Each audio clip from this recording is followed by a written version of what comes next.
नमस्कार। आज हम बात करते हैं अदिश एवं सदिश राशियाँ क्या होती है उनके बारे में। सर्वप्रथम अदिश एवं सदिश राशियों के बारे में हम थोड़ा सा डिस्कशन करेंगे। प्रत्येक भौतिक राशि को उसके मात्रक तथा उसके मात्रक में अंकित मान परिमाण के द्वारा व्यक्त किया जाता है, लेकिन उनकी भौतिक राशि ऐसे भी हो सकती है जिनको प्रदर्शित करने के लिए मात्रक तथा अंकित मान पर्याप्त न हो। उसके लिए दिशा के ज्ञान का भी आवश्यक होता है। उदाहरण के लिए, यदि कोई कण पूर्व दिशा की ओर से 4 मीटर दूरी चलने के पश्चात 3 मीटर दूरी उत्तर की ओर चले, तो उस कण द्वारा तय की गई कुल दूरी जो है वो 7 मीटर होगी, परंतु उसका प्रारंभिक स्थिति के सापेक्ष विस्थापन 5 मीटर एक निश्चित दिशा में होगा। तो इस प्रकार की गई दूरी एक ऐसी राशि है जिसमें दिशा का ज्ञान आवश्यक नहीं है, जबकि विस्थापन एक ऐसी राशि है जिसमें दिशा का ज्ञान आवश्यक है। इस प्रकार विभिन्न भौतिक राशियों को 2 भागों में विभाजित किया जाता है, जिनको हम कहते हैं अदिश एवं सदिश राशि। जिन भौतिक राशियों को पूर्णतया व्यक्त करने के लिए केवल परिमाण तथा मात्रक की आवश्यकता होती है, उन राशियों को अदिश राशियों कहते हैं। जैसे कि वस्तु के द्रव्यमान को पूर्ण जानकारी के लिए यह कथन पर्याप्त है, किंतु वह वस्तु का द्रव्यमान 10 किलोग्राम है, इसमें दिशा की आवश्यकता नहीं होती, अतः द्रव्यमान अदिश राशि है। इस प्रकार कमरे का ताप 30 डिग्री सेंटीग्रेड है, बाल्टी की क्षमता 20 लीटर है, बस की चाल 70 किलोमीटर प्रति घंटा है आदि कथन पर्याप्त है। इस कारण ताप, आयतन तथा चाल भी अदिश राशियाँ हैं। अदिश राशियों के अन्य उदाहरण हैं समय, कार्य, ऊर्जा, शक्ति आदि।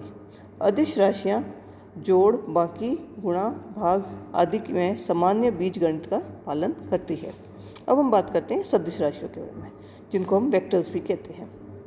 सदिश राशि जिन भौतिक राशियों को पूर्णतया व्यक्त करने के लिए परिमाण के साथ दिशा का ज्ञान होना भी आवश्यकता होती है, सदिश राशियाँ कहलाती है।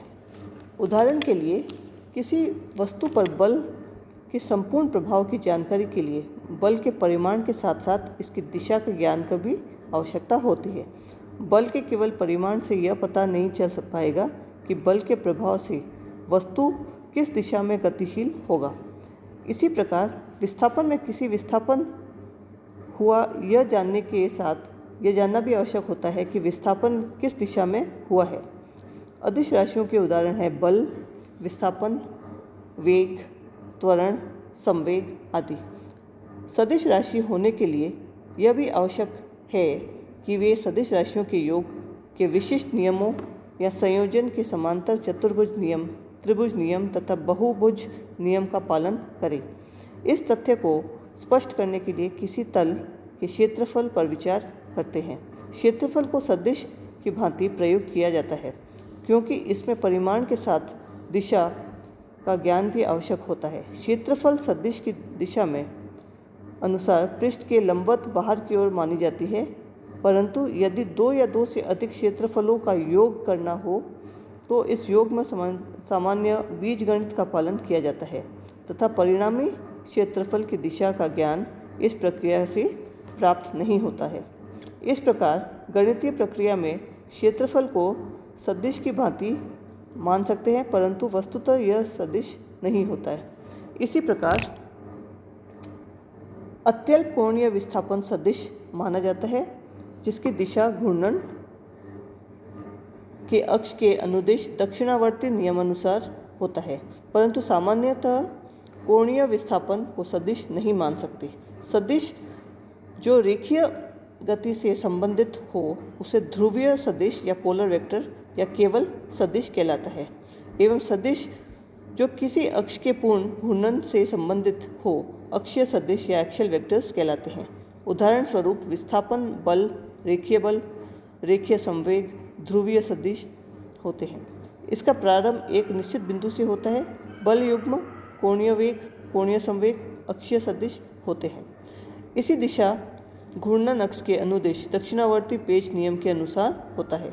सदिश राशि को सामान्यतः अंग्रेजी के बिना अक्षर के द्वारा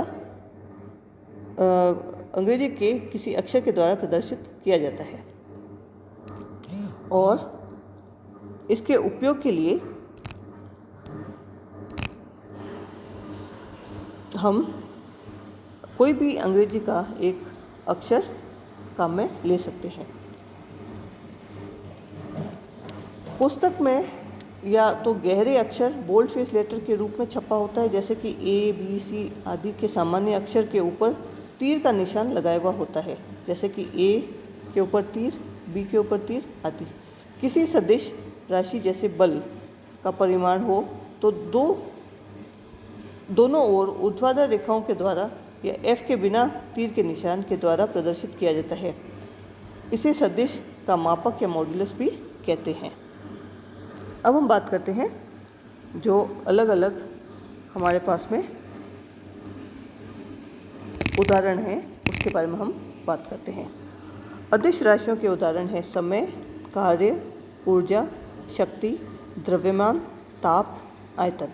और सदिश राशियों के उदाहरण हैं बल, विस्थापन, वेग, त्वरण, संवेग, रेखीय वेग, बल युग्मक, ये सब इसके उदाहरण हैं। अब हम बात करते हैं